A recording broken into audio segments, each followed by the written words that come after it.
मुझे कई बार लोग पूछते हैं, एक सवाल जो होता है बार बार आता है, और पता नहीं जब भी मौका मिलता है लोगों को कि चलो ये आदमी बैठा हुआ है, इसके बाजू में जाते हैं और सवाल बस उनकी शुरुआत होती है।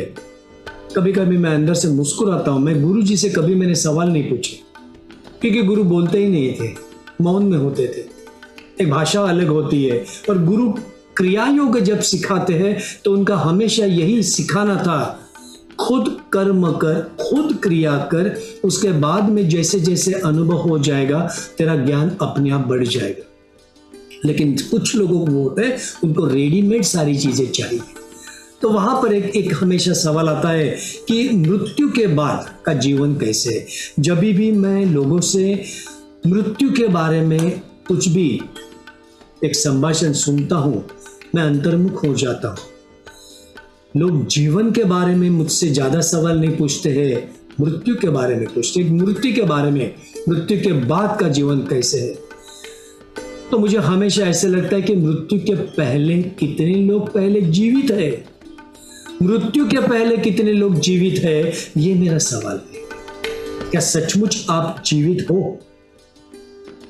हम हमेशा इस भ्रम में जीते हैं कि जीने के जो सत्यता है, उस सत्यता में हम ध्यान ही नहीं रखते, हमारा ख्याल उससे भटक जाता है। कितनी चीजों का हमें डर होता है, कितनी चीजों का डर होता है। खुद के जीवन के बारे में डर होता है, परिवार का डर होता है, दूसरों के जीवन का डर होता है, खुद के जीवन का डर होता है, भविष्य का डर होता है, धर्म का डर होता है, ईश्वर का भी डर होता है। डर डर डर। और ऐसे लोग मुझे पूछते हैं, सारे जीवन के सारे मूल्य है जिनका डर है, अभी मृत्यु के बाद का जीवन कैसा है?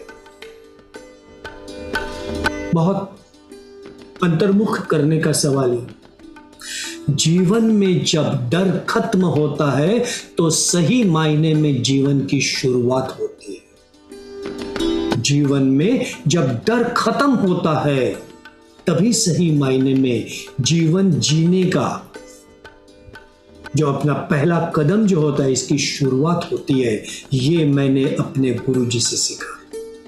हर कदम पे उन्होंने यही सिखाया, अभी जो सांस चल रही है यह ज्यादा मूल्यवान है।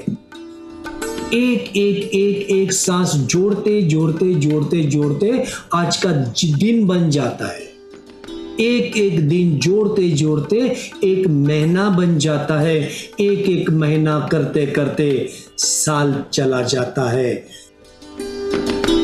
कुछ घटना हमारे जीवन में ऐसी होती है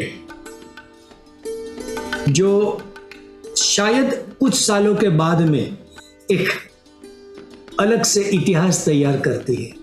एक इंसान वैसे ही एक जंगल से गुजर रहा था। जंगल से गुजर रहा था, इसने देखा एक पंछी वहां था, गिर गया था। सुंदर पंछी था, वहां पे गिर गया था। उसने कोशिश की उसको कुछ पानी पिलाने की, लेकिन वो मर गया। और पंछी को उसने हाथ में लिया और ऊपर वाले से प्रार्थना की कि इसका अगले जन्म में भला हो जाए। उसने एक खड्डा तैयार किया, बहुत भक्ति भाव से उसे उस पंछी को अंदर रखा। रास्ता उसने जो खड्डा था वो बंद किया, कुछ उसको फूल मिले, वो फूल उसके ऊपर रखे और थोड़ा सा ऐसे बड़ा सा करके पत्थर बित्तर करके उस फूल उसके ऊपर रख दी। वो वहां से चला गया। उसके बाद में कुछ लोग वहां से आगे चलते चले, उन्होंने देखा फूल पड़े हैं, ऊपर कुछ पत्थर डगर वगैरह है। उन्होंने भी कुछ और पत्थर आजू बाजू में जमा किए और फूल लाके उसके ऊपर रखे, हाथ जोड़े चले गए। उसके बाद और कुछ लोग आ गए, उन्होंने देखा शायद ये बहुत पवित्र जगह है, कुछ तो है, हमें मालूम नहीं है, जो है हमें मालूम नहीं है। उन्होंने भी हाथ जोड़े, उसे नतमस्तक हो गए, उसको और थोड़ा सा डेकोरेट किया, थोड़ा आजू बाजू में थोड़ा स्ट्रक्चर थोड़ा सा, और उनको जैसा हो गया हाथ जोड़े चले गए। साल गुजर गए, साल गुजर गए। कुछ सालों के बाद में वही पहला इंसान जो वहां से गया था, जिन्होंने उस पंछी को अंदर रखा था, उसी जगह पर आया। उसने देखा, अरे जिस जगह पे उसने उस पंछी को रखा था वहां तो एक बहुत बड़ा मंदिर हो गया है अभी। लोगों ने मंदिर तैयार किया है, सारे लोगों की लाइन लगी हुई वहां पे, लोग वहां से कुछ पूजा अर्चा कर रहे हैं वहां पे। यही होता है। लेकिन खुद से पहले जब मिले ही नहीं है, खुदा से मिलने चले गए। खुद से मिले ही नहीं है और खुदा से मिलने चले गए हैं। इसीलिए खुद से मिलने का जो प्रयास है, ये अध्यात्म है।